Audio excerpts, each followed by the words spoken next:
This video contains spoilers for Star Wars Jedi Fallen Order.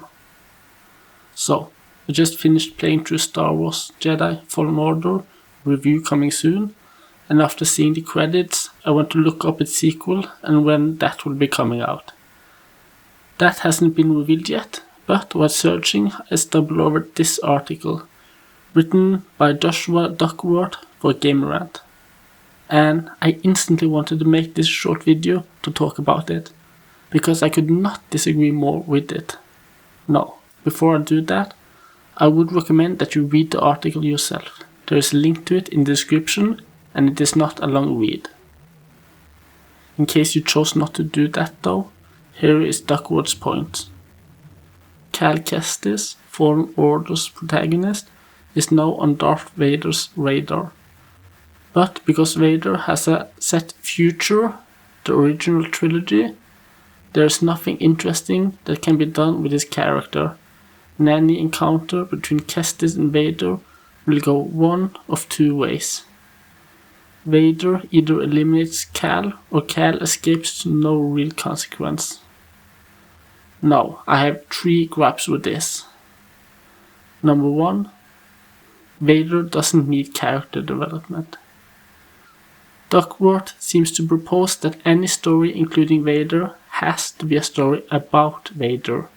It is that it has to include some sort of furthering of his character, but that is simply not true.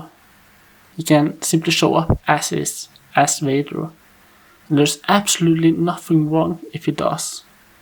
Because, character development is good and we all love it, but not every side character needs development. As a matter of fact, trying to do that is a quick way to make your story feel more bloated than is good for it. 2. Survivor doesn't need to include Darth Vader.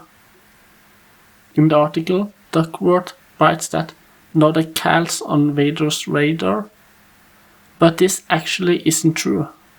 Cal Kestis is not on Vader's radar any more than he has been for the entire duration of Fallen Order by virtue of being a Jedi.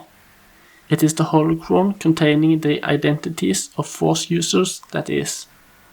A holocron that was destroyed by the end of Fallen Order. No, Vader doesn't know this, so he'll be gunning for the crew at the start of the game, presuming it picks up right after Fallen Order ends. But if he learns that a holocron has been destroyed, it is probable that he would stop being personally involved and go back to letting the Inquisitors hunt Kestis. And as a storyteller, that wouldn't be hard to arrange. Here is an example of how it could be done. Kestis is found by an Inquisitor who asks him to hand over the holocron. Kestis tells him that it has been destroyed.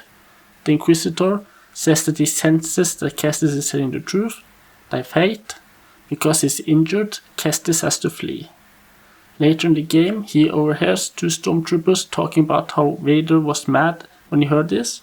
He has gone back to report to the Emperor and has left the hunt for Kestis to the Inquisitors.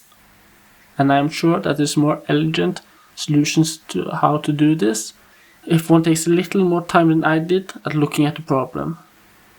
3. Vader can obstruct Kestis in interesting ways. Finally, and most importantly, is the fact that Darth Vader can obstruct Kestis in interesting ways. Duckworth seems to think that the only role Vader can have in the story is showing up to fight Kestis.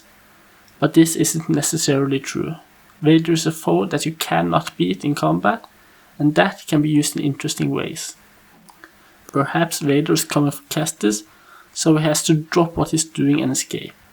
Perhaps Vader is somewhere on the map, so Kestis has to find some other path to reach his goal, or find a way to make Vader move someplace else. Perhaps. The point is that you can do interesting things that a villain that the protagonist can't beat.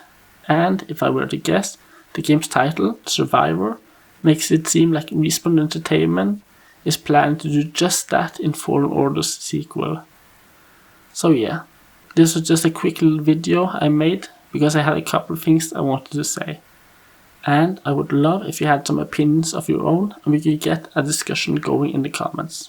Anyways, Thank you for listening and be good.